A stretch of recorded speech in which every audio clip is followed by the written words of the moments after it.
वीकडे हो या वीकेंड, राहिम साहब ने सुबह 8 बजे उठ जाना होता है। तो हमने सोचा ये क्यों ना इस वीकेंड को हम राहिम को लेकर चलें लाहौर ज़ू। तो ये देखें, ये हम लाहौर ज़ू आ गए हैं। राहिम साहब कह रहे हैं मैंने अंदर जाना है, वो ज़ू की एंट्री है। ये राहिम साहब स्टॉल के अंदर बैठ गए हैं और हम ज़ू के अंदर चले गए हैं।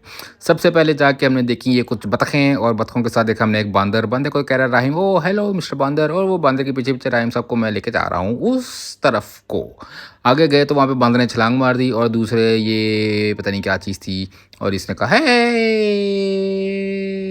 और फिर आ गया एक इकलौता पाकिस्तान गैंडा। में मौजूद इकलौता गैंडा तन्हाई के बाइस बीमार हो गया। गैंडे ने खाना आगे गए तो हमें तोते नजर आए। हमें तोते का मियाँ मिट्ठू चूरी खाओगे। और फिर हमें यहाँ पे आया बारासिंग का पूरा नज़र, और उसके बाद नज़र आया हमें भालू। और भालू कह रहा था ओ हेलो, ये तुम बाहर क्या कर रही हो, अंदर आओ। फिर वहाँ पे काले रीछ सो रहे थे, और फिर कहीं नजर न लग जाए डियर। और फिर हम आगे गए तो एक शेर और एक शेरनी जो है वो डेट मार रहे थे, और शेरनी शेर के पास आई और वो दोनों साइड पे निकल गए।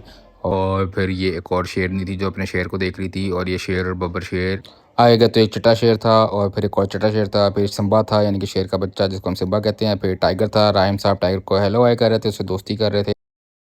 उसके बाद मोर नाच रहा था, और फिर ये कंग फू पांडा का विलन आ गया था। फिर यहाँ पे डोरी भी थी और नीमो भी थी, और उसके बाद फिर ये बतखें भी थी, और फिर राहिम को नज़र आ गया जराफ। जराफ कर रहा था ट्री, और फिर ये था मास्टर ऊगो आए, और फिर हमने कहा बाय बाय।